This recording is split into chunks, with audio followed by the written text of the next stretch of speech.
debut topic is undecided, but this finale topic is the original Castlevania Adventure. Not kidding when I say the reason I haven't done much work on it is because I don't want to play it. But I must bookend. Because I started with Rebirth, I'm ending with Adventure. Now I could just open this up and show off the bare regional differences of the better title screen. And that's it. There's no regional differences to my knowledge. And I could be like, oh look, the final boss. But I'm not doing it in this one. I'm doing it in this one. The one I barely any difference, but the one that I'm more familiar with. The one that I basically played as the first major Castlevania game next to Versus in the arcade. Because yes, my first was the Versus arcade game, because my state had one of the only remaining Versus cabinets in the US at least, according to an arcade tracker, and I played it. It was a lot of fun. And then the Adventure was on a virtual console not too long after, so I just bought this, and yeah. I can't quite. I think this may have came out the same week as I played Versus, so I haven't played this before Versus back to back, or I played Versus before this back to back. Whatever the case, this is one of the first games I've ever played in the series, so yeah. Do I even have a save state? Okay, I do have one for stage 2. But we're gonna start from the beginning because I hate myself, I could say.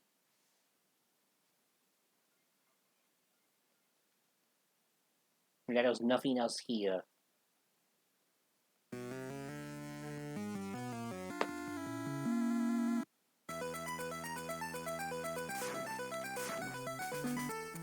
So that this game is way different than Rebirth, because Rebirth was not even a remake, it was like a redux, same story, it was the Super Castlevania 4 of this game. And this game is like different from everything else in pretty much all the bad ways possible. So that this is the game, The Adventure. And it's a Game Boy game known for being so slow. And there's no save points or passwords, because that people don't like playing it on the original Game Boy because it takes forever, and it's not fun. Combine them, you don't have a good game. But this first stage out of 4 is pretty fine. I actually have replayed this several times for fun, because it actually is fun. But yeah, you have only this power-up, which is just a fireball. That's all you get. You get damaged, and then you just, well, go back to the normal weapon. And then you have to find another power-up, and good luck being late-game bosses with normal weapon, too. I think you have infinite continues, I'm pretty sure you do. I just don't continue much because I don't really want to bear to play the game. I beat it once for, when this is a Japanese version of the Castlevania collection, and I bought that because it included Japanese versions before we got them in a patched out version. This is a patched game. This game, the Adventure US version, was patched in the Japanese collection, so that's what I'm playing. So yeah, they kind of didn't give Japanese people the US versions too, but I only game on demanded any of them. Like, our versions kind of suck. I guess Castlevania 2 is the only one that has a big advantage because it has passwords and loads faster, but they already put that in a Japanese collection because they don't have the Famicom disk files to use. I actually think this is a shortcut. Not shortcut, never mind. And it's more of a sequel, but not shortcut.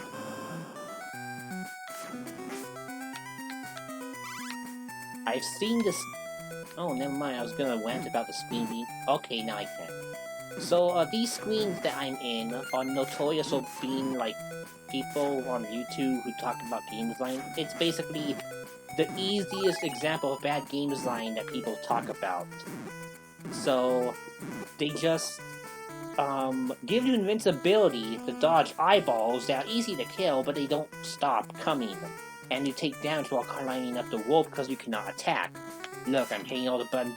Okay, kind of did a jump attack, but don't do that. But yeah, you can't attack at ropes, which replace stairs. And this is a secret room I've known since, like, I found it on accident when I played this, I think in 2013, a year after it came out on 3DS. This came out on 3DS in 2012. And that's a depressing trivia, since I like talking trivia while I'm streaming. This was the final Game Boy game anyone released on a 3DS Virtual Console in North America that was not a special game. What do I mean by special game? I mean a game that wasn't like a special promotion, a deal with Nintendo, or whatever. They released the Mega Man 1 through 5, well 2 through 5, 1 was already out, on the 3DS in like 2014. That was part of a special promotion called Mega May, and people could vote on which game would go first. Nintendo probably set it up with them, so I don't really count it as a normal weekly random release that comes out of nowhere. Game Boy Color continued, but Game Boy died with this game. We never got the sequel, which is a crime. We never got Poppin' Twin B either. I think Japan did. We didn't get Castlevania Legends. No one did, which is sad because it's not even in this collection. And I think they got most of the Goemon Game Boy games in Japan. We got the last one because it came out here. But yeah, that's what happened. And, well, Teenage Mutant Ninja Turtles doesn't count because it was licensed. No one would care for Teenage Mutant Ninja Turtles. I would actually say do people even like them, but I remember as a kid I loved the crap out of that 2003 TV show. And now that I see that Konami made some really good Turtle games as a kid, well, not my kid, but like, when I was a... trying to think. Fine, folks, this bat is a... Okay, I was gonna say, this bat's abusive, and it comes right back. Oh my god. Yeah, see how... This is the worst part of the first stage, because you just have to make these stupid tight jumps and this bat respawns. And it's abusive. It doesn't do much damage, but it just will kill you. And you just die like that. I think the checkpoints are weird. I might be with the eyeballs. Oh no, it's here. That's good. At least the good news is, even though I'm probably not going to be able to use much of the raw footage for the retrospective, well, the footage, but not the audio, because I'm talking over it, this is a good game to stream because I can just talk and be informative while I play through this game and just shut my brain off because of how poor this game is. It's not the broken or worst game ever, to be honest. I don't mind it, it's just, well, Stage 2, somewhat, especially Stage 3, and Stage 4, which is like ultra long, they're just bad. This one's fine. If every stage was this length, this basic, and this fun, I could actually tolerate the game. There was a patch for like the wall amount, like if you were doing the Shadow Realm stuff, and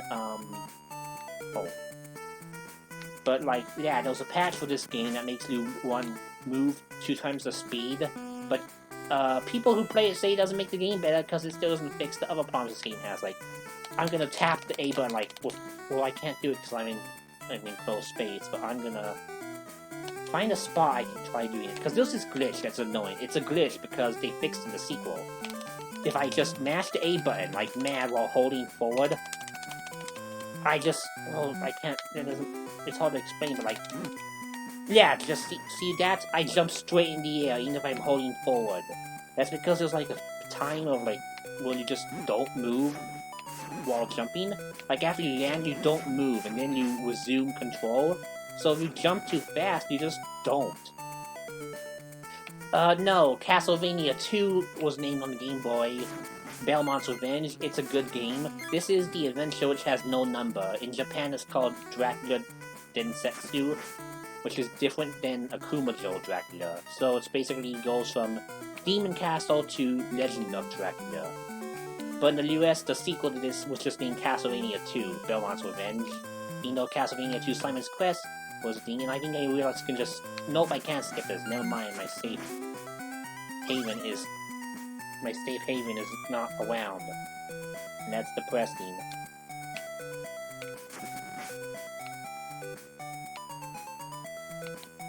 Oh, yeah, I was talking about the 3DS Game Boy games being killed off with this. Okay, I'm over this. This is good. I'm at a save point, so to say, because I can fall, but I get back up, and I found the fireball, which I'm gonna almost certainly lose. But anyways, yeah, this game basically killed off the 3DS Game Boy line in the US. I'll look up after the games begin or when I get to a good stop point. Hold on a second.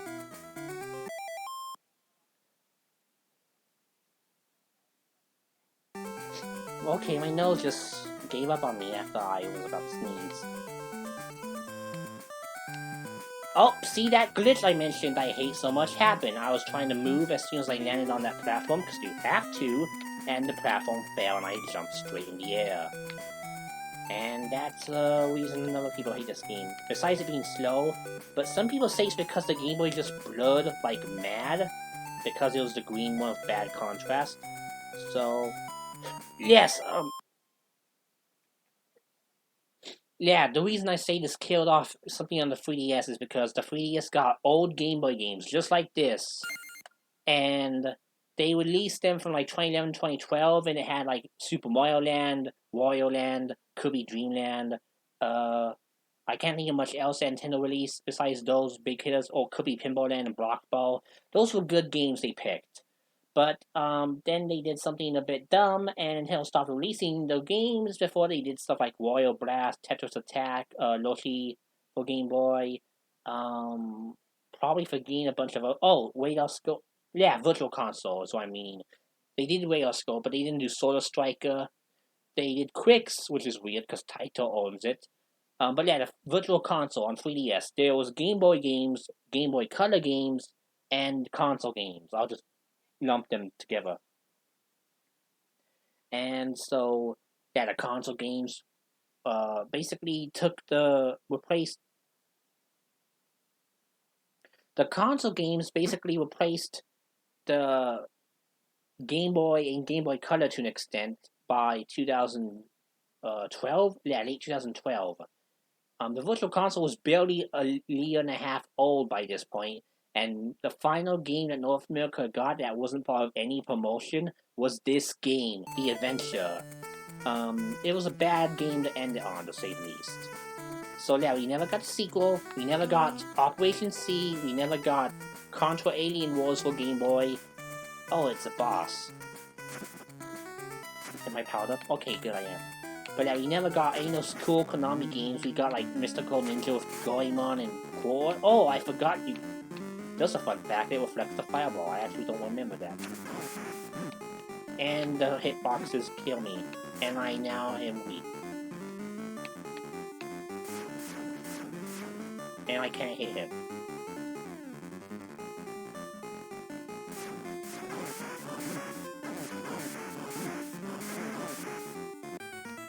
Yeah, see, those hitboxes are bad. All the way back here, more discussion time, I guess. But yeah, the only Game Boy games we got, the black and white ones at least, since this game on 3DS in North America, were Mega Man 2 through 5, because Capcom partnered with Nintendo to do a promotion for them over here. People could vote for which game was the one to release first. It was like all 5 of the Game Boy ones, well, 4 of them, one was already out, and the 2 Mega Man Extreme ones, they picked Mega Man Extreme 1, which is probably the worst game of the entire lineup, because it's just Mega Man X, but worse, and it's based on X1, which is already not a good game compared to X2, and it also is really buggy. You can actually charge up the rolling cutter in that game and become invincible to spikes. Extreme 2 is really good though, probably the best handheld Mega Man game ever, to be honest, in terms of platformers. It's the best. Extreme 2, yeah, I like it more than the Zero games. Maybe not ZX, I need to try those next month on the Switch. But yeah, Capcom did the promotion with the Game Boy Mega Man games, and then it was like that for 2 more years until Pokemon Red and Blue came out. And that ended the Virtual Console for Game Boy Black and White games. Went with that one, oh yeah, Extreme. Well, people voted for it, and they thought, oh, Mega Man X was my favorite game. This is on the Game Boy. I can play Mega Man X on my 3DS. And so, yeah, people voted for it because they thought it was Mega Man X on the 3DS. They realized it was the worst version of Mega Man X on the 3DS, and I don't think people were happy with it. So I hope they checked out Extreme 2, because that was a good game. And then the real Mega Man X trilogy would hit the 3DS, the new 3DS in like 2017, I think, with the weird Super Nintendo Virtual Console they did. But yeah, this game, in terms of standalone releases any company put out, this one ended the classic Game Boy Virtual Console lineup. Nothing else after this game came out from any company. Like, if Nintendo didn't do Pokemon, they wouldn't have... Yeah, they just didn't. And yeah, see how easy it is to be a boss when you're powered up? Now you're done with stage 1. A fourth through the game already, which is nice. I don't think I'll save state abuse in this next stage. I think I'm gonna die on purpose so I can continue.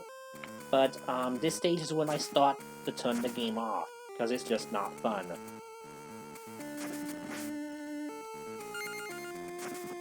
But, yeah. Ow. What a bad way to end the Game Boy line on. But the Game Boy Color on the 3DS actually continued a bit longer than I think most people expected. Like, people assume Nintendo would get all their big hitters for the Game Boy Color out, like, immediately, like the Game Boy. They gave us Link's Awakening, that's about it.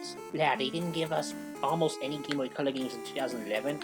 I think the only Game Boy Color games the US got was Blast Master, the sequel, Enemy Below on the Game Boy Color, and Link's Awakening DX. That's it. No other Game Boy Color games came out that year, which is absurd. And then I think in 2012 was when Royal Land 2 started to come out. Not 3, 2. And that was at the end of the year, I remember. And some other games came out. I think Game Watch Gallery 2 came out. Yeah, the whip itself is strong because it has a ball in the end. Like, Game Watch Gallery 2 came out for Game Boy Color in 2012. I don't think anything else from Nintendo did that year. That's how they barely supported the Game Boy, any virtual console on the 3DS, to be honest. It just sucked there.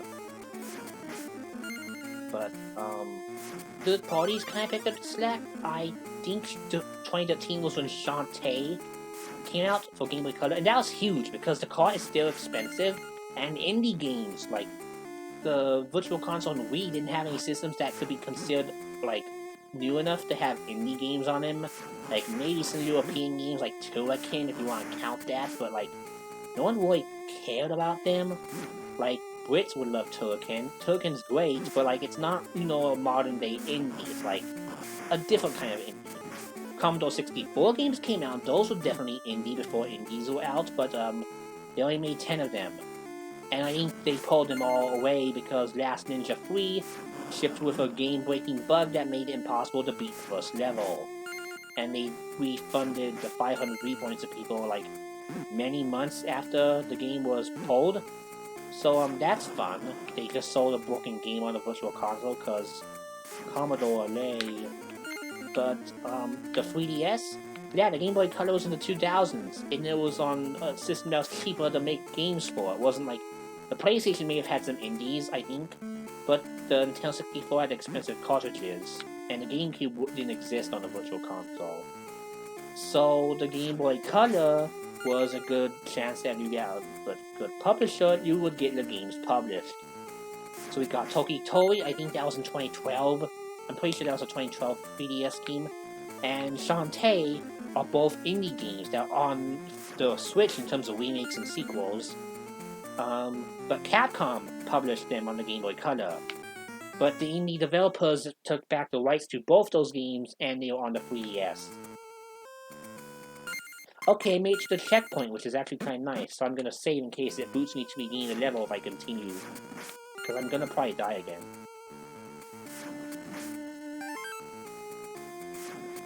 But yeah, the 3DS Virtual Console was just a bit of a mess until...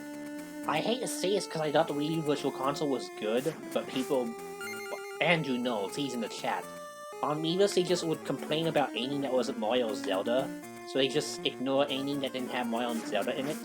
And it basically just pushed the stereotype that people had back then of Nintendo fans hating third parties and not buying their games, which was true, because even the third parties that did try their best to support the system, like Ubisoft for a while, and Capcom, they, well, none of those games did well.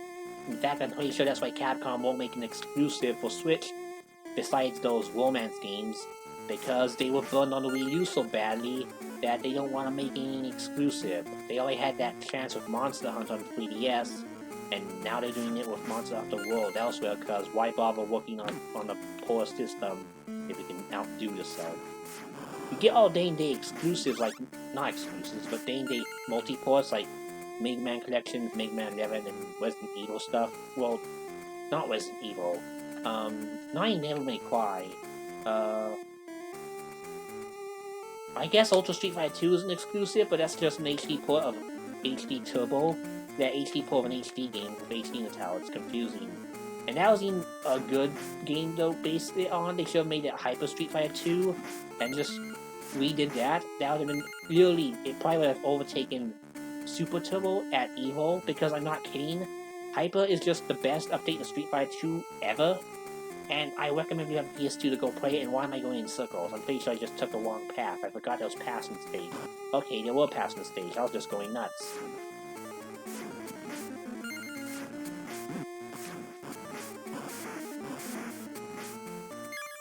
Cool. Do those projectiles ever want... Okay, I think I'm getting my answer. No, they don't. They don't ever run out. They have to hit something. Ah, but there's no invincibility to save me this time. Never mind, it still don't know game is running.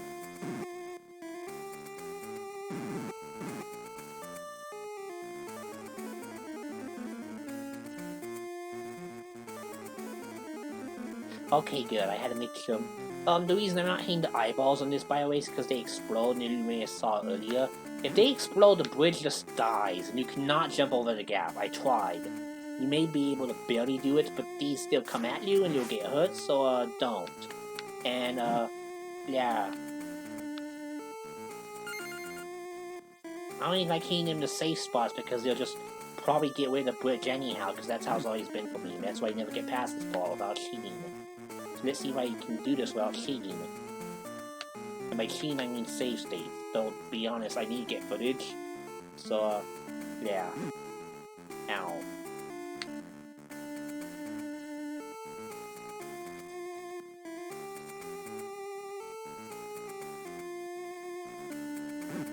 This feels like a bad Mario Maker level. Really bad.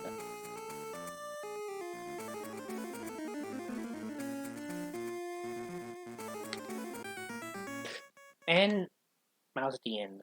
Oh, I got an extra life, I forgot. I'm all the way back here, so, actually I'm gonna die on purpose. To see if I continue here, because I'll just continue.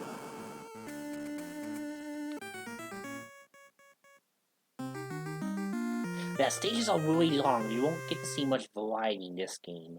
And I think the stage after this is the same as this one. It is inside of something, a building, I think. But it's like, same each this level, so why bother? No, I'm not doing that. Okay. Okay, the game can just, not... We're gonna save state from now on, boys, because I'm not doing that again. I'll just save state whenever I feel like I'm at a safe room, I guess. So I don't want to spam save states, I kind of want to do it semi-organically. But, yeah, I can't do this.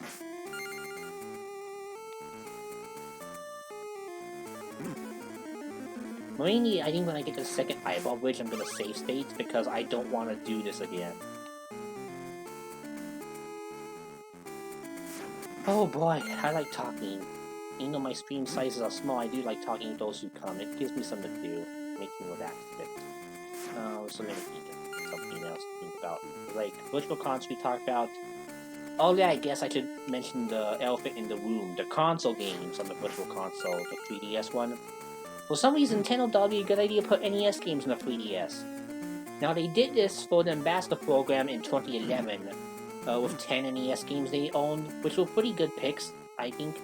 Like, all the score chases they picked were pretty good. They picked Ice Climber, Balloon Fight, Wrecking Crew, NES Tournament Golf, and those were good score chasers. I like those. Then they picked Mario 1, Zelda 2, Metroid, and think that's... Oh, Loshi. The crappy Game Freak puzzle game. They put that out too because they don't want us to not have it. Though they gave us Loshi's cookie, we may have had another version besides the Wii one before Bulletproof took back the rights, and I think I'm getting killed again.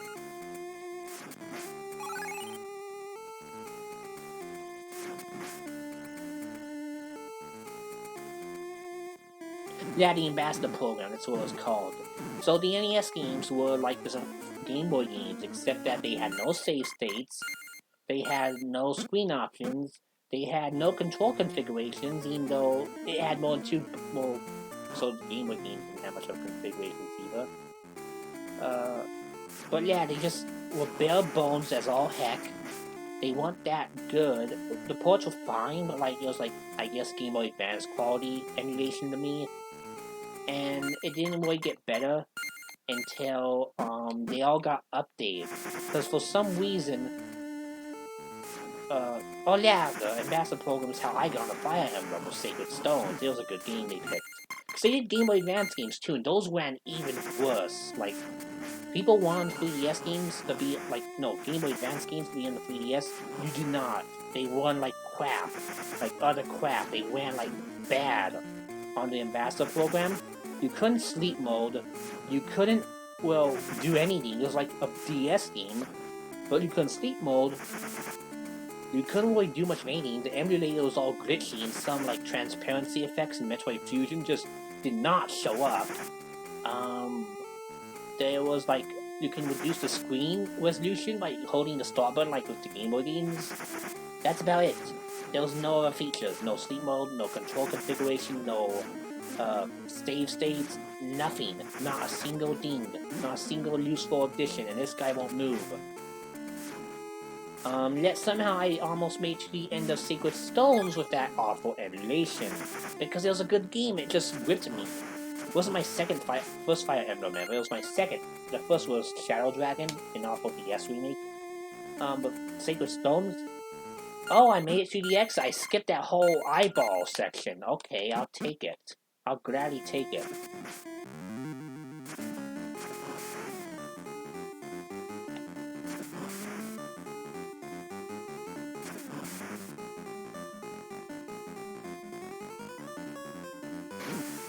Oh, Elgato Heckus Frogs, the worst creature in all gaming.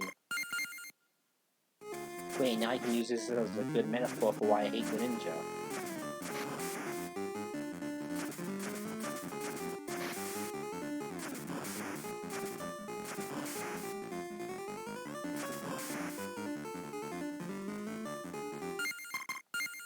If Trevor was in Smash Bros. Instead of Richter, I'm almost confident his clear image would just be him and Greninja in front of the Great K Offensive, and them recreating the scene from this stage.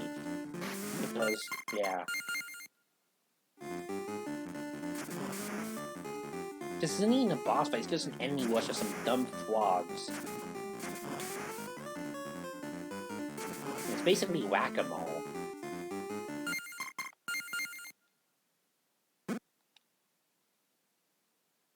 Wait, Sacred Stones turn you off, not on? Because that's what turned me on, this tactics genre. Because it was a really good game. Like, super good. Shadow Dragon is what turned me off. I didn't want, like, not so funny story, but, for the, yeah, Sacred Stones. I wanted, not just Sacred Stones, I'm so focused on this. Shadow Dragon. I thought it was gonna be, now you may call me stupid for thinking this, not reading anything online or looking up the back of the box, which I had, and I even bought the strategy guide for the game, because I thought it was gonna be a Zelda game. Yes, I thought Fire Emblem Shadow Dragon was gonna be a Zelda clone. Like, you'd be an action RPG, you run around, slash at stuff because you know Morph has the sword. Then I play a tutorial. And then I see a grid. And then my brain shuts off because it's too complicated for my 2009. It's too complicated for my 11-year-old brain to handle. So I just shelved the game after like the first prologue chapter and never touch it again. So, yeah, Shadow Dragon is bad. But, you know what, after I love Sacred Stones, I was like, well, I like Shadow Dragon, and Awakening comes out in a few months. That looks great. I need to play Shadow Dragon again. This time now I know what Fire Emblem's all about. It's still bad. The game looks hideous. The 3D models are awful. There's no faces on any of the characters. The music is crap. It's like badly remixed. And the maps are awful. And everything is just bad and ugly. They make it look super hyper realistic, and it just looks bad. I tried like again to play the game, and I think I made it to the first real chapter after the prologue, and I put it down because it was awful again. Wanna know what got me to actually give me more of one stage of Shadow Dragon a chance? I played the NES version. Yeah, the NES version with all those bugs, no animation skips, and all those crunk stuff. I made it to chapter 7 because I like the art style so much more, and the music looks good. Not looks good, it sounds good. And yeah, the music sounds good. The maps are basic, but they work. You know, they're pretty much the same as DS1. And what else do I like? Music. Oh, I like how overpowered some units are, because you know, balance is not a thing in those old RPGs. I die on purpose, by the way. And yeah, there was that.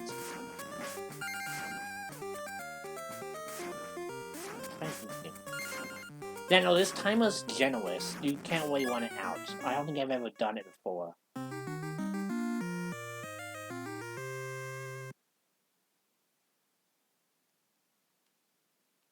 There we go. New stage. New continue. Now this is a stage that's infamous because even the people who don't mind stage 2, if they know the route, I guess, I didn't. Stage 2 is... not stage 2. Stage 3 is bad. See this... actually, no. That candle... watch, this candle's evil. You can't get it! Let's try again. I'm gonna load a save state until I get the candle or prove that it's impossible. Because there's this candle, and you can't jump because you get killed. You can't jump down there because you don't reach it. I mean, if you have a fireball, you might be able to. I think that's what they have to be counting on. Yeah, no. It's impossible to reach without a fireball. And you have to kill these spines in order to make the ceiling go back up. And then the ceiling goes back down. Then you have to crouch. If you let go even for a second, you will die, because the hitboxes, again, are bad.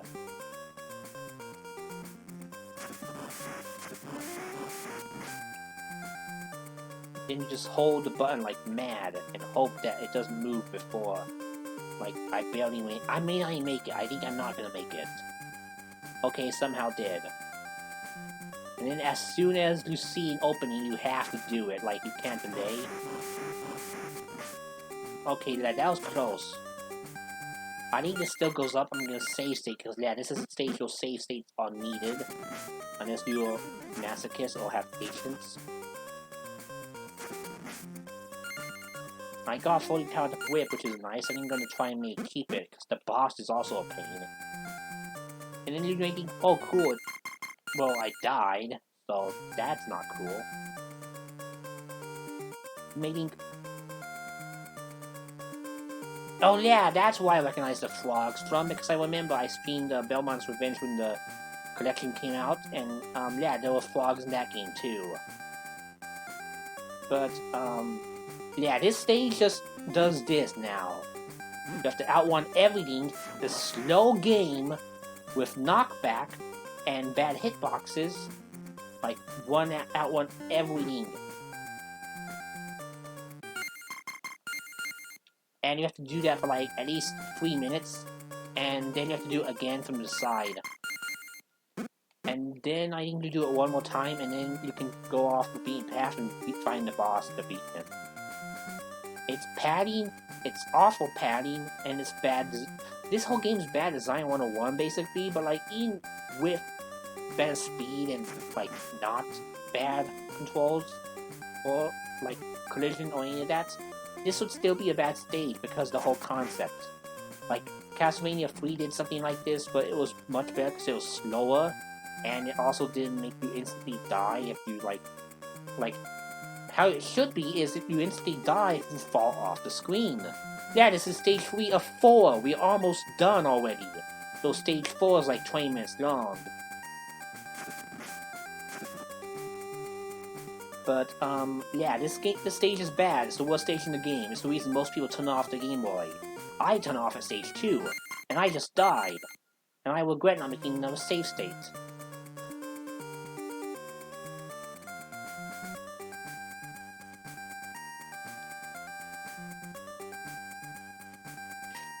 Funny story about the stage, to show you how worse it was for me, personally. I went to the dentist in May because I had to get a cavity refilled. I got 4 of my teeth removed at age 8 because I did not brush my teeth because I wasn't taught by someone to brush my teeth well, and they didn't monitor me if they told me how to do it. So I didn't brush my teeth. I got at least a bunch of cavities. They filled them all. Then for 4 teeth, they put crowns on them, silver crowns, and that was when I was 8. And then they removed a few teeth when I was 14. And then lastly, I had to get one of the fillings refilled because I removed the crown ages ago. And because of that, I was sedated because I usually get put to sleep because I just get worried about, pain and stuff when when I was a teen, I just got worried about pain when they were messing with my teeth. But I was an adult now, and I didn't want to wait, a few months and go to another city that's, hours away just to get anesthesia. So I did the shot treatment, where they shoot you in the mouth with a needle and make you, out of it, and then do laughing gas to numb you. It didn't work, actually. It mostly worked, but there was this one spot in my mouth that was, resistant to cold. So as soon as they would spray water in it after they would, clean or drill it, I ached like hell, and it was not good at all. But besides that, I was sedated, and I felt fine. But then, I started to hum the song to the stage while I was being drilled on, because I was playing it on the car ride, because it just came out, the compilation, a few weeks before the dentist trip. And everyone was like, what the heck's he doing humming this song? Because they didn't know what it was. And it's a repetitive song. So, yeah, they thought I was kind of crazy and it was part of the anesthesia. I was conscious enough to know that I was doing this, though. I was also barely conscious enough when I was in the car being taken home by my grandma, because I was using more and more of my sanity because of the laughing gas, that I tried playing this stage under anesthesia. Well, not anesthesia, because I wasn't falling asleep, but numbed. My mouth was numbed and they put laughing gas on me. I don't know what that technically is, but they basically sedated me, but not put me to sleep. So, yeah, instead of anesthesia to help me temporarily fall asleep, they sedated me so I wouldn't feel much pain during the procedure, and it lasted after the procedure. I tried playing this with half a brain. I didn't make it far. I think I actually held the capture button to see if I would capture anything interesting, because I was sort of aware that I wasn't doing it right. And then when I got home, I took a nap and I woke up and I was all better. I was like, let's check out what I recorded. I watched it and it was just me jumping up and down while the floor moved in the first segment of the level, and I basically went nowhere. I was just attacking and jumping like a madman, and there was no point. I was doing nothing. I was basically just doing, I'm gonna replicate it. I was just doing this. The whole time I was just mashing. I was mashing. And I was even going backwards at points for no reason. And then I was dying. And then I was still mashing. I didn't even know I died. I got game over and still mashed. I might have even accidentally overwritten my save state with a game over save state if I didn't, know to load the game by then. Because I had muscle memory.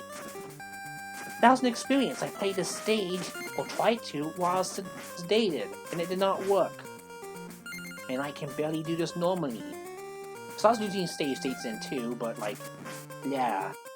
That's why this stage is not going to be forgettable for me, because I played it under station. And I just didn't do anything except jump and attack. And I think I'm going to die. I died.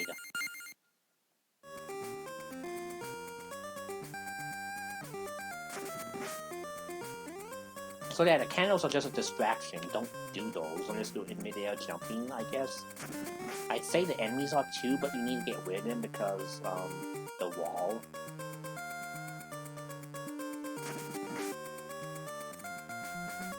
But yeah, I didn't even try playing the other Castlevania games in the collection while, I was in that state. I just did this, probably because it was the one I was playing on the car ride, and I didn't have a train of thought to change games or even exit the game on my Switch or even put my...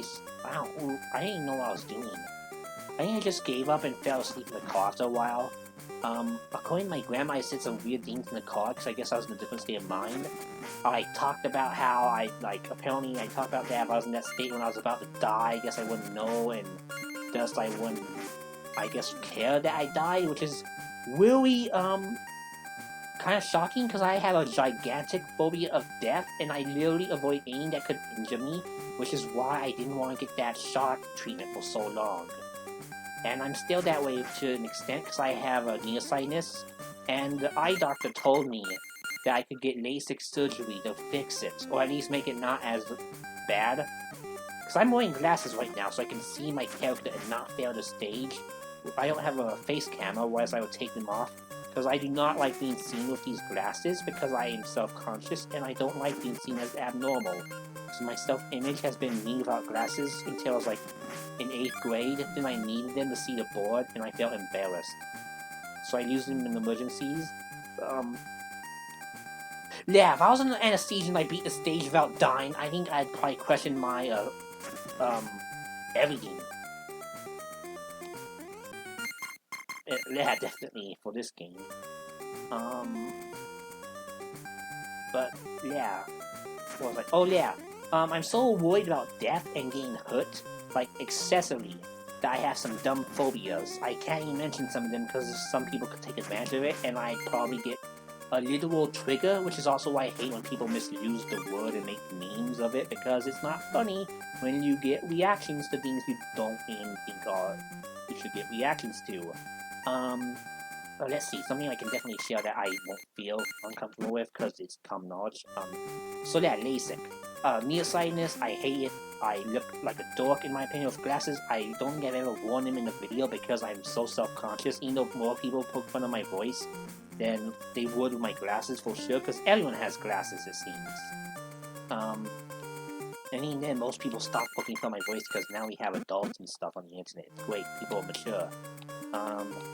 But yeah, they told me when I was getting a new prescription for my car like a few weeks ago that there was a 1%, like 0.00001% chance, they said it outright, that if I got the LASIK surgery, I could die. And like, even though it's like so small, like probably the same like probability as a meteor coming from outer space and hitting probably not a specific house. I don't know. Let's say it fell on a random let's say it fell on one of the 7 continents in the United States. A meteor fell on the 7 continents in the United States. That's probably more likely than me dying of the LASIK surgery because it's in the eyeball. You know, I'm gonna try and do a secret because there's a secret.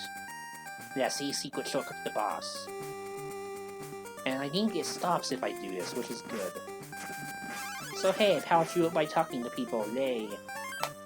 But yeah, because I had this impossible chance of dying from LASIK, I told him I'd take glasses until I was like over 30 because I don't want to die before I do some stuff in my life I want to do. I want to interview some people.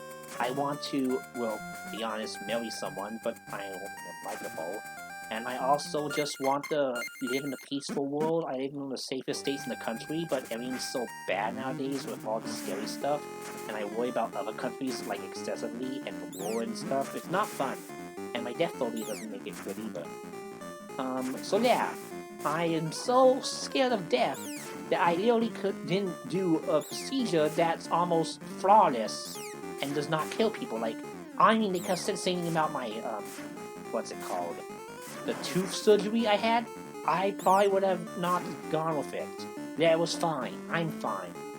But yeah, the anesthesia and out of it, that whole process was just weird, and this guy's weird. And he just killed me, and it's not Neuven, so I don't like being killed by that thing. it was annoying when it could totally kill me, do all sorts of stuff. Let us see. So yeah, it's weird that despite being so scared and whatnot, I was just so open about it in the car, and look how much this whip, fully powered up, is murdering the boss. That's why I said I have to keep it. Look, 3 hits.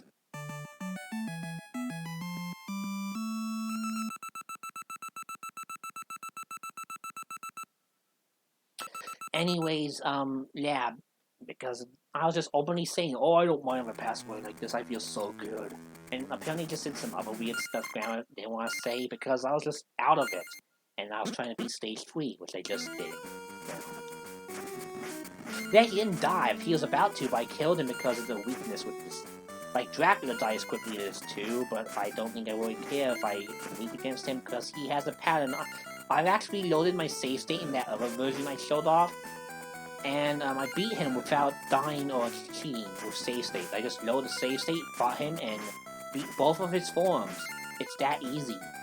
So yeah, stage 1 and 4 have the easiest boss in the game, stage 2 has the most tedious, and stage 3 has the hardest, which is why I kept the whip. Because beating him with a normal whip is like pain. And he dies in 3 hits without it. Gotta speed the game up, because yes, this game has slowdown if you let too many of them walk. And thank you Video Game Boy for coming. I don't know if you are new to the streams or not, but yeah, I hope you follow if you haven't and stick around, because I like talking about stuff like this. It gives me something to do. Oh, look, stage 1 boss. I would save, and I think I am saving for the heck of it, but he was really not that big of a deal. Yeah, see, 3 hits like the other boss.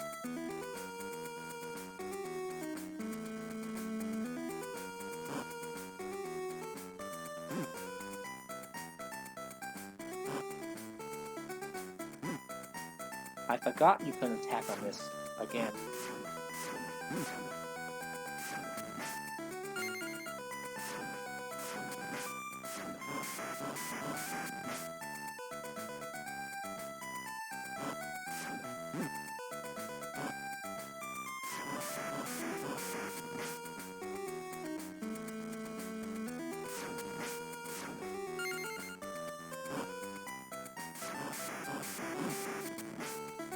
I killed them, both of those that time, it was weird.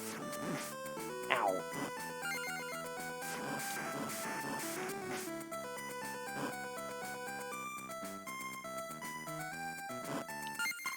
I'm saving in every room I can because this stage is long and I don't know what the checkpoints are, because anytime I play this game I forget because I almost never make it to the stage.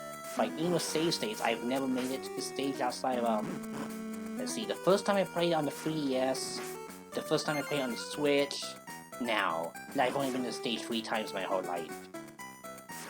Because stage 3 would make me give up. Even with stage state, I'd give up because stage 3 is so bad.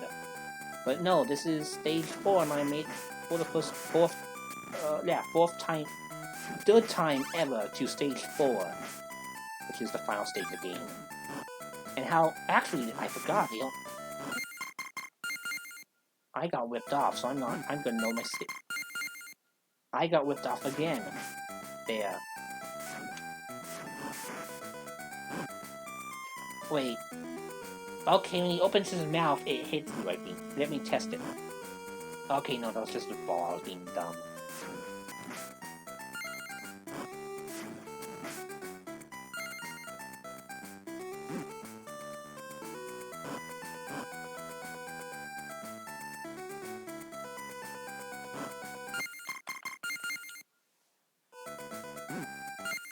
I gotta stretch my legs.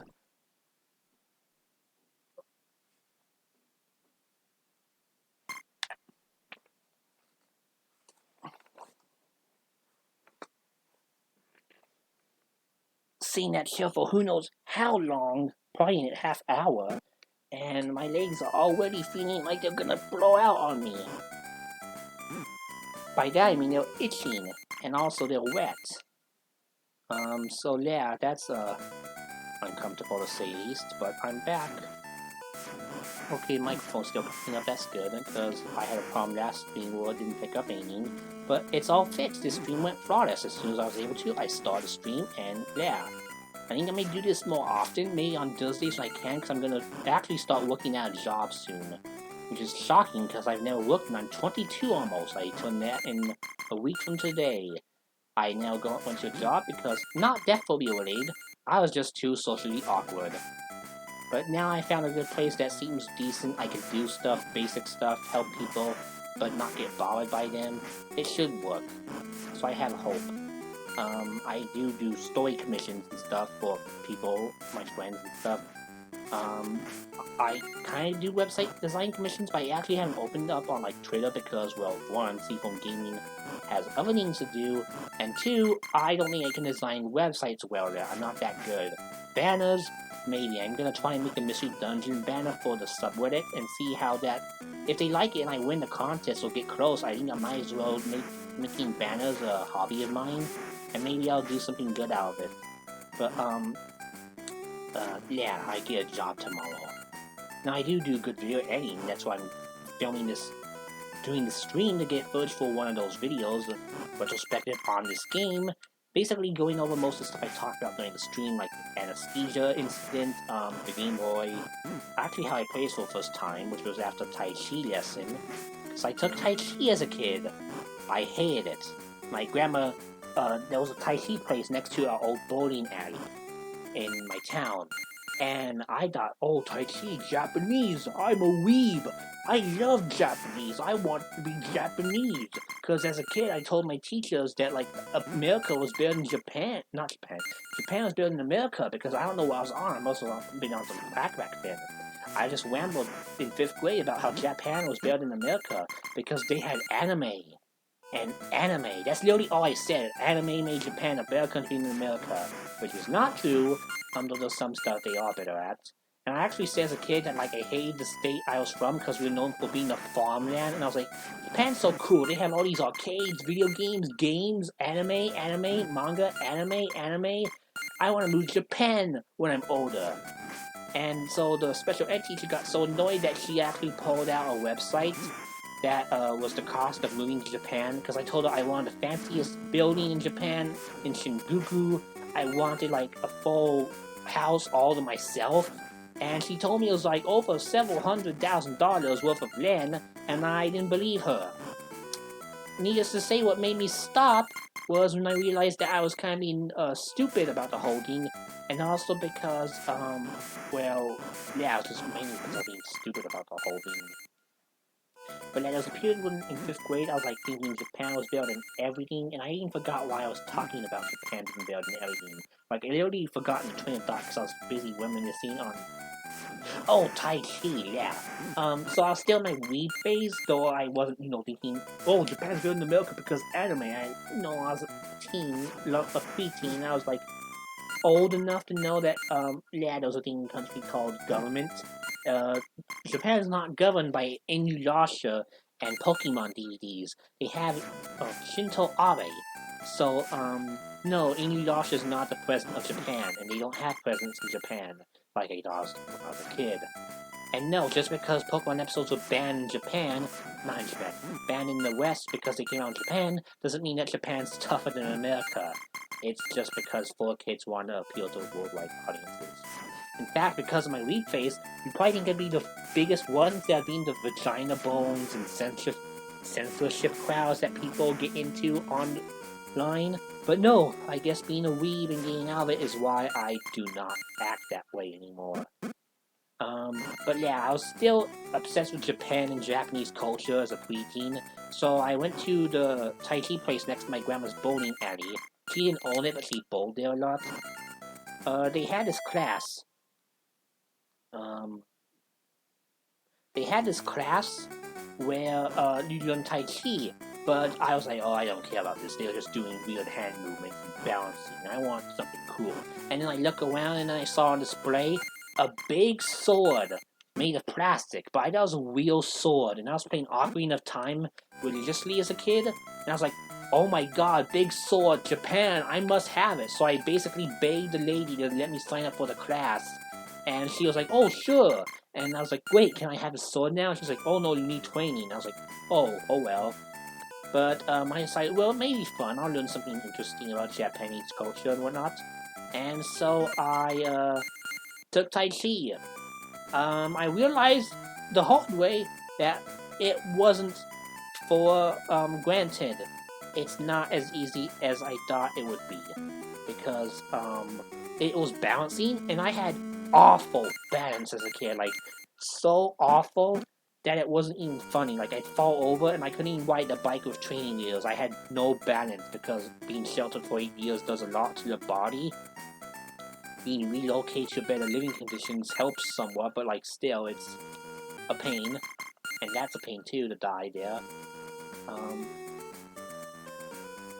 So, yeah, it was basically, like, hardcore exercise, getting my balance in shape. And I was roped into it too because my grandma wouldn't let me cancel the Tai Chi meetings. Every Wednesday I had to go out to see this lady at some apartment that was kind of old and crappy. And then she taught me Tai Chi for like a year, and I got bored very quickly. So she came to our house to do it because I didn't want to get out of my house.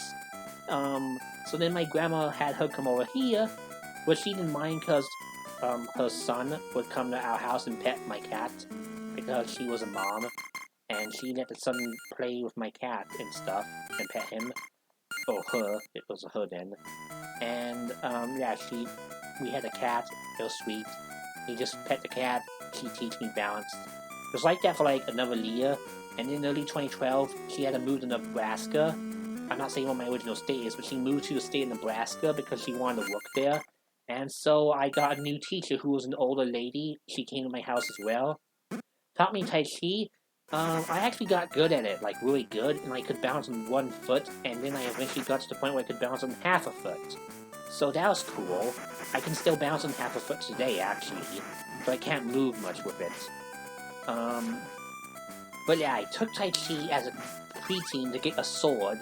Then I was a teenager by the time I was done with it, and I was only done with it because I was sick of it. Like, sick of it. Like, I already learned bouncing. I asked her, what's next? When can I get that sword? Because I still want a sword, even though I wasn't obsessed about it anymore.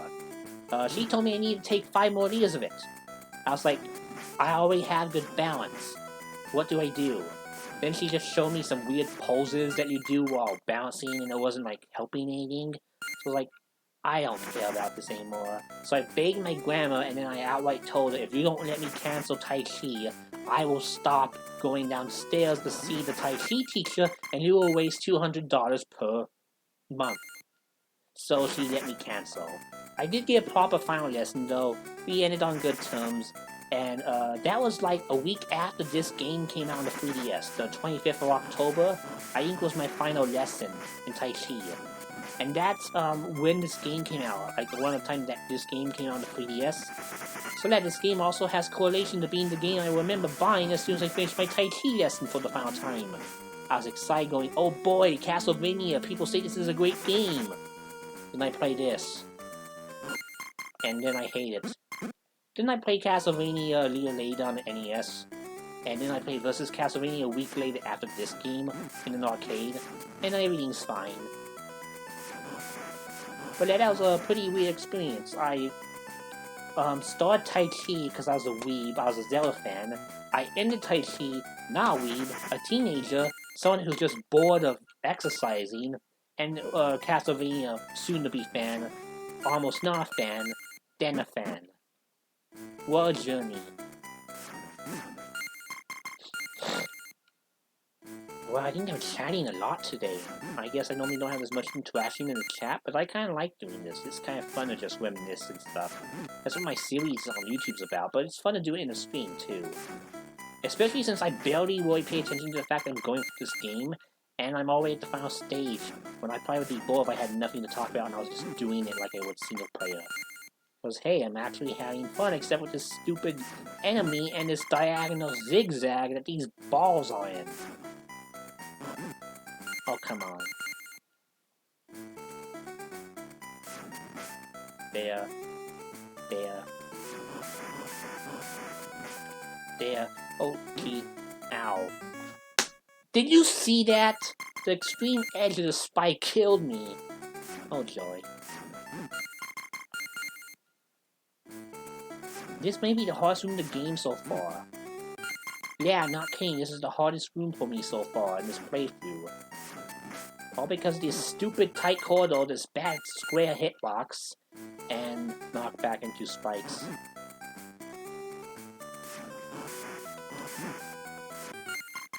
Oh my god.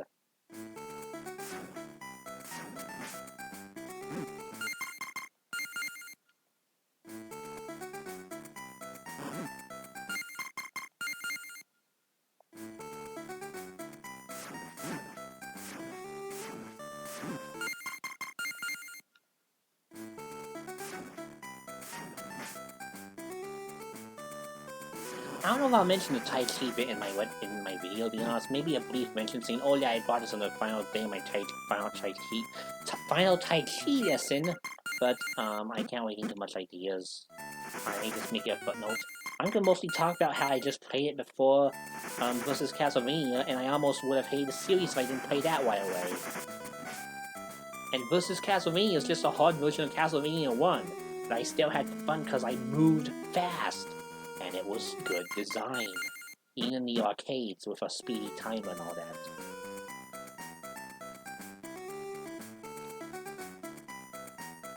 You can see these square hitboxes from these walls, and I just realized it broke. The wall just broke apart.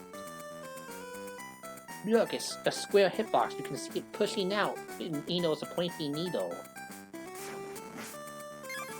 Oh, all that for a ball. I don't really care, game.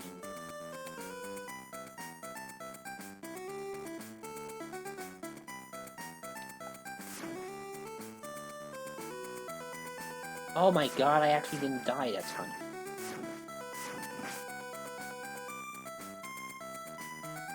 You gotta be kidding me.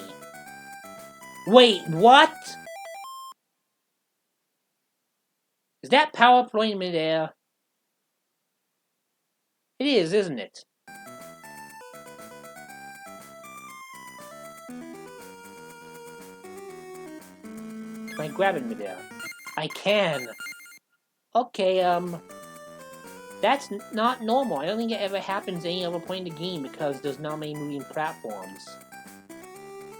Okay. I never knew that, and we discovered something tonight on stream. Like, it's not a secret to the people who play this game more than I do, like speedruns and stuff. How can anyone speedrun this game? It takes 14 minutes for those speedruns, and I'd be bored. But anyways, yeah, I guess that's a thing, and it's a weird, event. And that's a weird position. I might as well stand here.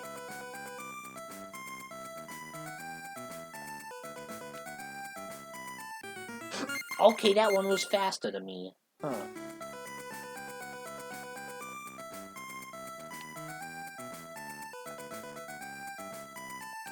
Yeah, that one is faster. What? That one was even faster. What the heck?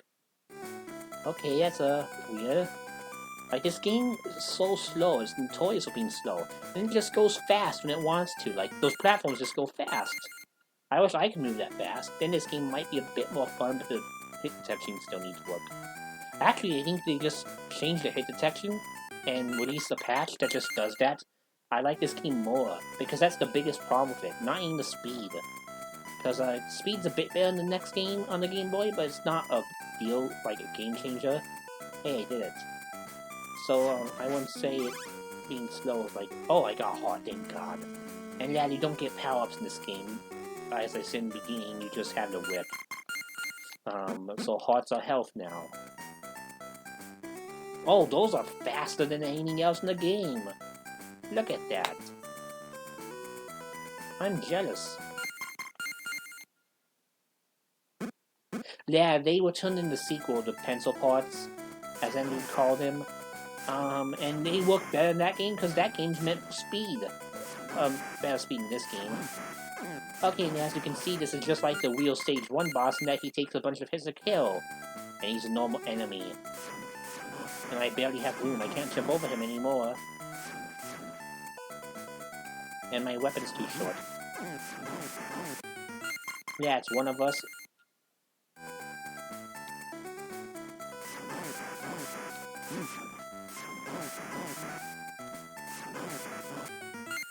Like, see, this had good jumping controls, better collision detection. It would be a fine game. Like, Stage 2, Stage 1, and Stage 4 look great in the original NES Castlevania if you just ROM hacked them.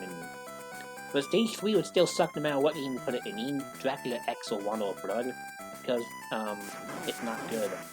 Like, people hate Dracula X, but I actually like it on the Super Nintendo more than Super Castlevania 4, because the levels are just so fun. They're hard, but, like, most of them are, like, really good with what Richter can do, and people just compare it to the PC Engine game, which you can't do because you can't compare a non-god to a god. But it's a fun game on Super Nintendo, and I actually kind of want a real card of it, but it's a pain to get. And Super Castlevania 4 is too common, which is sad because I like the game Dracula X more. Though Wonder of Blood's still better, that's like not in a contest. But on the Super Nintendo, yeah, I like Dracula X more. I wish it was in this collection. Oh, thank you, Luke. I got a clip. Someone clipped my screen for the first time ever besides me. Thank you for that. I'll share with people later because I'm surprised it happened. Actually, I don't think I can clip on my computer anymore. Or my browser, my Google Chrome here. Come on. Thank you. You're finally done for, and if I see another one, I'm gonna throw the controller.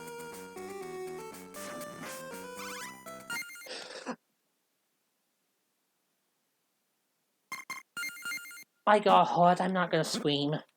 But come on, game.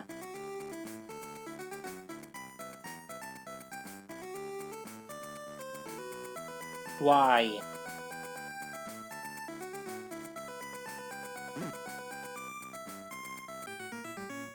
Dang it. Actually, you know what? That's what I'm gonna do. I have no time for him. Okay, so it seems I have to use another strategy. Gotta just use him, lure him close to me, not get hit by any of the two, and if I do get hit, I won't beat him. I did it! Okay, I guess the left guy can hit me, I just had to get hit right. But Celia, I'm not fighting you. I don't want to fight you.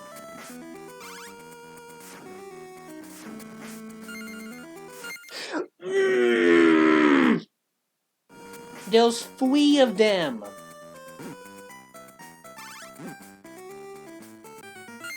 People complain about too many Fire Emblem characters. How about too many Armor Knights in this stage, this hallway?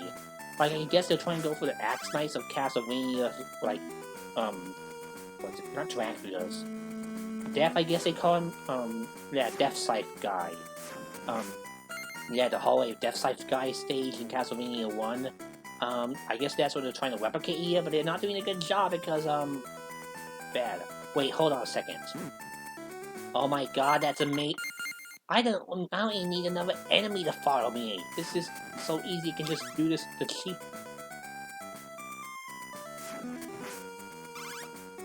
Yeah, look how easy it is to skip these guys. Turn around and then you get knocked back inside their bodies.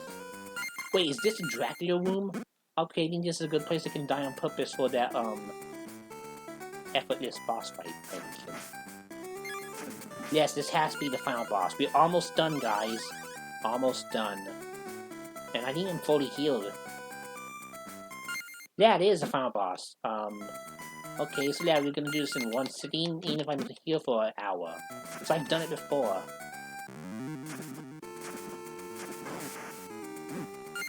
Okay, remember that. I'm gonna still know the state, because, you know, Checkpoint is not far from him. Like, it really isn't that far from him. I still wanna, like, not go down that whole passageway every time, so I'm just gonna do it the way I normally do it.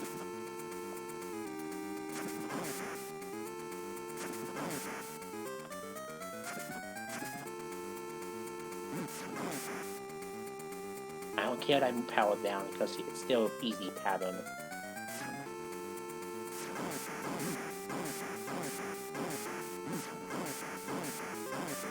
Come on. Okay, but look, see how close I was to being his first form. Because yes, he has a second form here.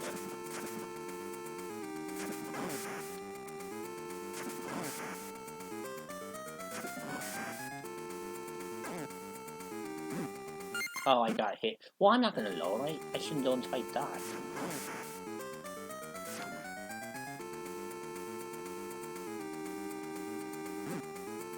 Okay, that still hit me. This won't.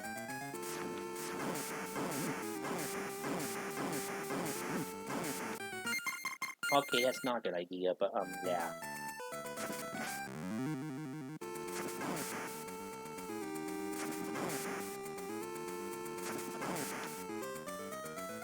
Oh, yeah, the moment where I got surrounded by knights.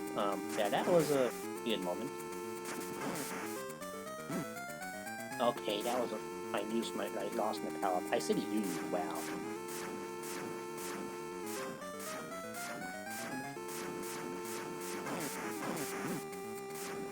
Oh, wait, did I find a safe spot? Not really, but it was worth hoping for.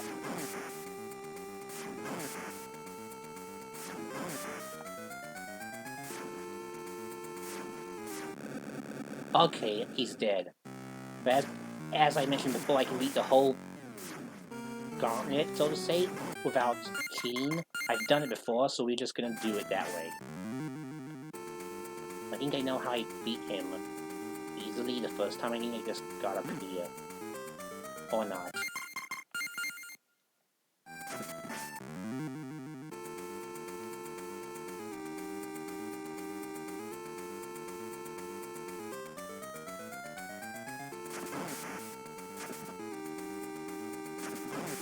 Yeah, this is how I did it. I just jumped over his horizontal ones. I forget.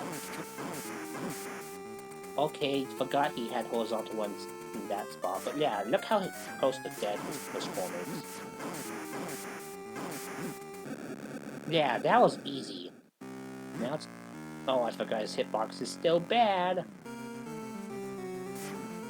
Yeah, his Vaseline come after you that way. He sucks at attacking you. Unless you get hit.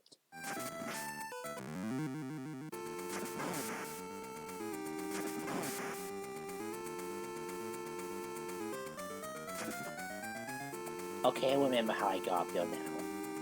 Like, I just waited here. Oh, there's not much room to jump, so maybe, I don't know. But I know that's kind of similar to how I did my strategy. I just wail at him, basically, in his first form, then I'm more careful with his second.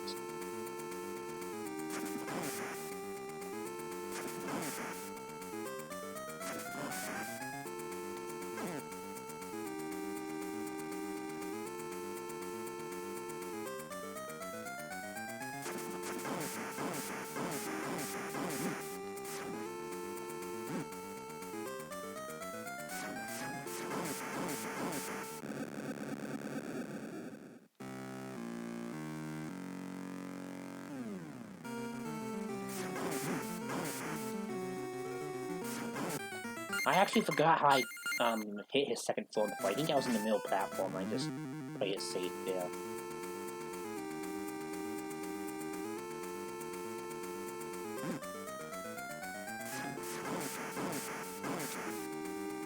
Yeah, I need to space the middle platform to hit him. I kinda get it now.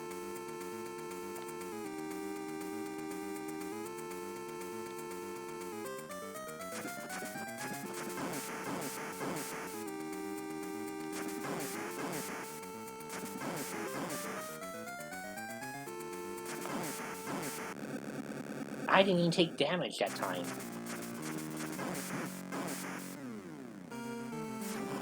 Okay, now I know. I jumped from one of these platforms because he can't really hurt you, except if you jump at him. But yeah, see his bats homing on you badly, and you just kill them. They're like normal enemy bats. They're not special bats. Though his hitbox is still bad, but yeah, I got this. I got the pattern.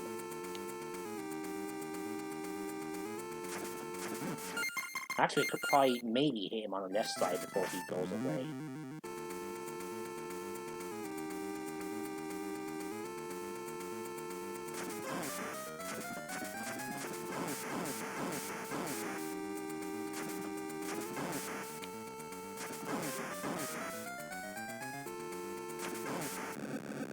Yeah, again, no damage.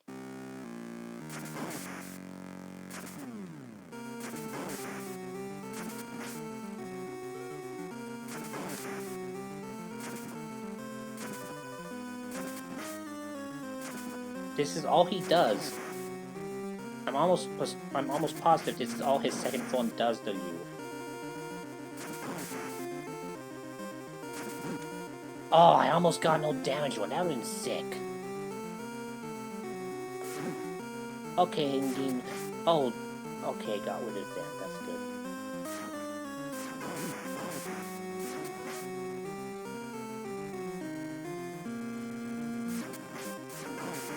Bad RNG on the bats there. Really bad RNG on the bats. Oh my god. Oh, frick. That was close. What? RNG killed me. I almost got no hit one there, though. Maybe you'll get it this time?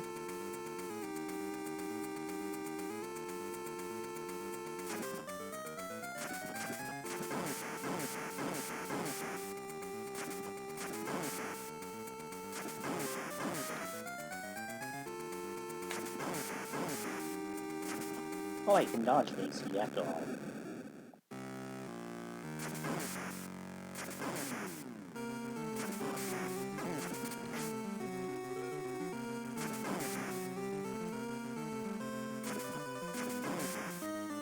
Oh, I badly manipulated the bat to move away from me. Once I jumped when they spawned.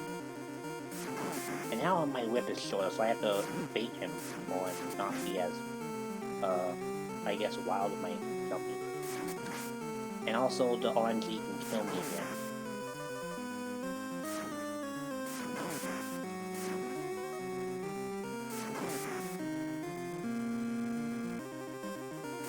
Okay, didn't jump that.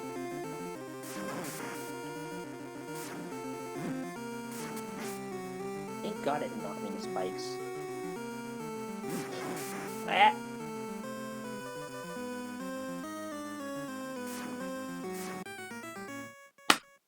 Almost. Actually, just for fun, I might as well show you what a checkpoint takes you, since I don't want to do it after I, beat the game. Yeah, it's very generous. For once in the whole game, it's generous.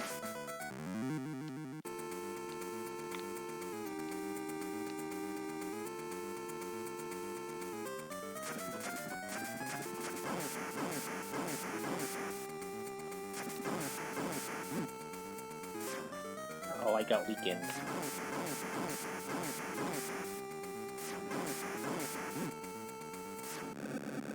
Still managed to get a good first phase.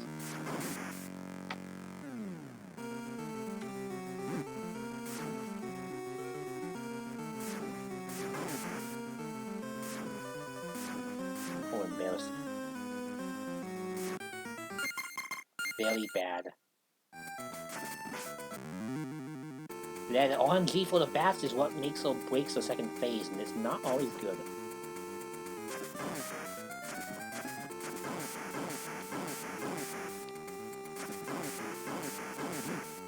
I got whiskey and cocky again. I don't like that. And I can't get up there on time. Oh no. Yeah, I'm too short. Now he goes down here and it's all bad.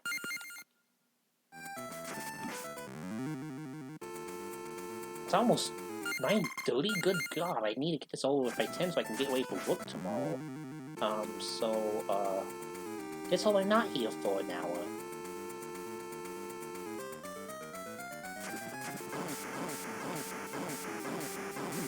Oh, I didn't jump in time. Okay, got you. Sort of. Oh my god, am I just losing focus because my... Oh, I don't lose focus.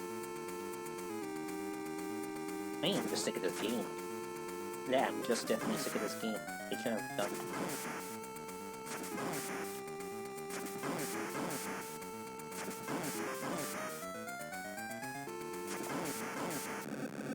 Oh my, okay, there we go, we're good again.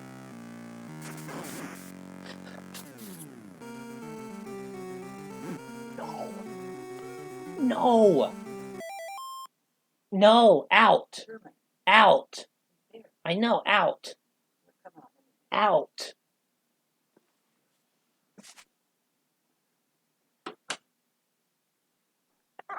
Sorry about that, guys. My grandma gave me the cat.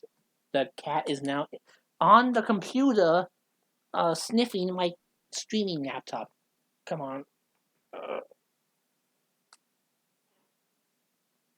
There. Interrupting the final boss because you want to get petted, don't you? Don't you, cat. Don't you cat. Alright. I forgot what I was doing. Thanks a lot, poop face, as I jokingly call you sometimes. Oh, now you want out and I'm about to stop again? Okay.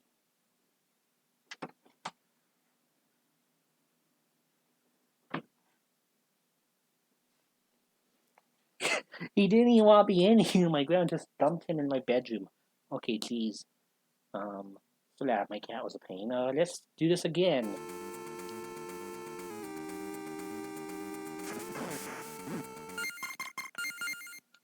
I had coffee on my nose.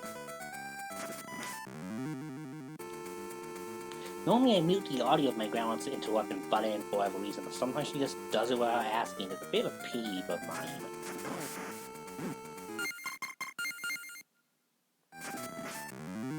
Like, I wish I swear to you guys, I wish I had a lock on my bedroom door so badly. If I could ask for any good birthday present, it would be that, to be honest. He doesn't really bother me much, it's just, you know, the cat does. Like, I love my cat to pieces, but sometimes I have to do work, or I have to do writing, or I have to stream, and either he puts him in, or he just comes in or knocks on the door himself and pushes it open. And I'm like, Sherman, which is my cat's name, I beg of you, don't come in. You're not allowed to be in here. You're a cat. You aren't royalty. And then he just scratches and nudges, and yeah. At night, it's kind of weird because he just lays on my legs and kind of pins them down with his big weight, and I don't like that. Because then I can barely move them come morning, and I have to, like, lift him up. Oh my...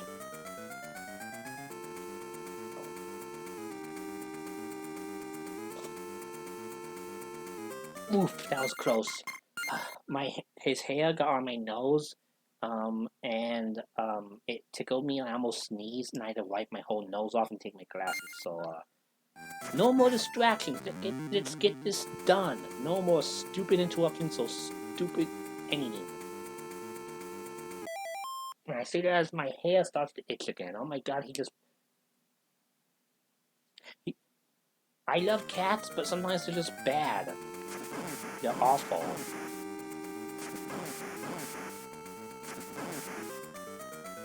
Oh, George.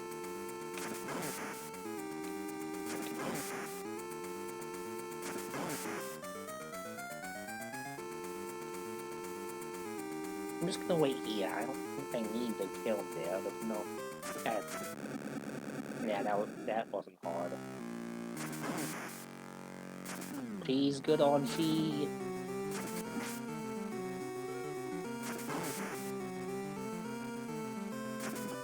Okay, that was great on G.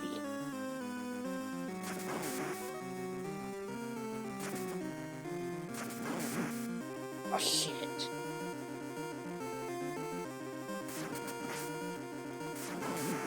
Oh my god.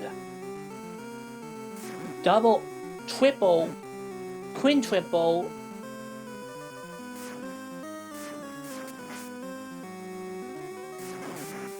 Okay, that was just awful on G back to back. If I die again, it's gonna be bad.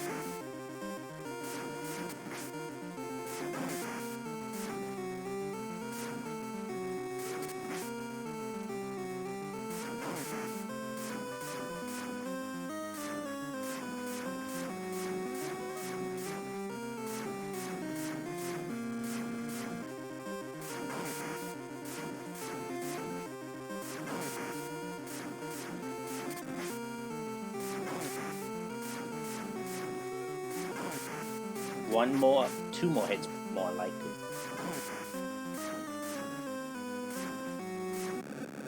I did it! I beat the stupid game. Gold burn.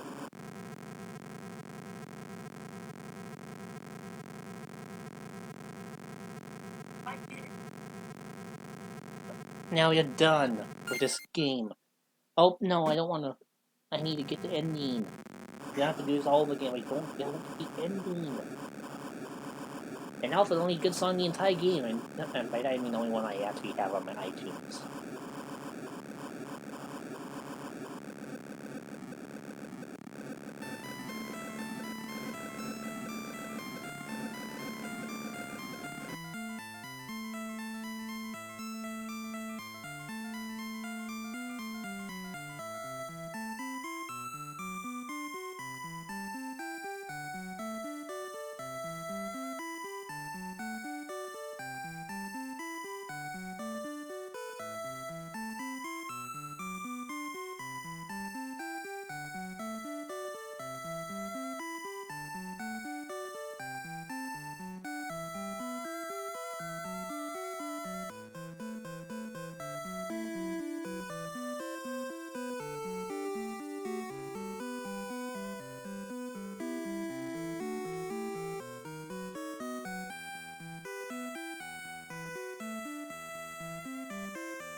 And we did. We beat the game. The game's no more. The game's done for. Everything's done for. Everything in this game is done for. I can finally, well, save the stream. And, yeah, I added it for. I just put it as background footage. I guess I'll leave music from, this song, because I have it, and, the remake, because I have that too. On the anything stage needs to be my video. On the anything else needs to be my video for this game. Just the game, memories, how much it's dumb, how Nintendo should have allowed more people to put Game Boy games in the 3DS. Because, another thing I forgot to mention about the Virtual Console, yes, I'm still going on about it. When they went to NES games, after a while, until, they do approval processes, companies would send them games and say, hey, this game will work on the Virtual Console, let's do this, let's do that. But Nintendo has to be okay with it. Most of the time they are, like, obviously, because they want more games and stuff. But sometimes they aren't, like, usually near a console life cycle, or usually if things don't work out, or usually if it's not a major popular requested game. There was a few instances where Game Boy games didn't make the cut. Natsume, from Natsume Inc., Harvest Moon, now they own the name, and they have to make their own weird ripoff of Story of Seasons, which in itself is a weird ripoff of the actual good Harvest Moon, because now it's this crappy mobile art style for both Harvest Moon and Story of Seasons, and now the franchise is, like, bad. Yeah, that Natsume. So they had a bunch of Virtual Console games for 3DS. A lot of Game Boy Color games came out. I think the only major one there were two that they didn't get out of 3DS from Game Boy Color. Otherwise, they did a pretty good job. They got Hole-in-One Golf, they didn't get that one out, and they didn't get Return of the Ninja, the sequel to Shadow of the Ninja, out, which is a shame, because Return is a good game and I want to play it. I may just pick up a cart. So those two games were, I guess I can say this, even though it's a bit early, they were rejected by Nintendo. They tried to send them in, Natsume did. Nintendo didn't want to approve any more Game Boy Color games, so they just turned Natsume away. I think the last game Natsume got out was Luffy the Legend Returns, which is a great 3DS game on the Virtual Console. It's a Mystery Dungeon game of sorts. If you like the Mystery Dungeon series, but like the story, and like, it's not a real Mystery Dungeon in terms of name, it's like one you need, go get Luffy and Legend Returns if you have a 3DS. I can't recommend it enough. Especially like Pokemon Mystery Dungeon, because it's like a prototype of that, and I think it's a bit better than the Shiren games on the Game Boy Color, which is even weird because that's like the original Mystery Dungeon series. But yeah, that was the last game Natsume got put out on the 3DS, was Lufia.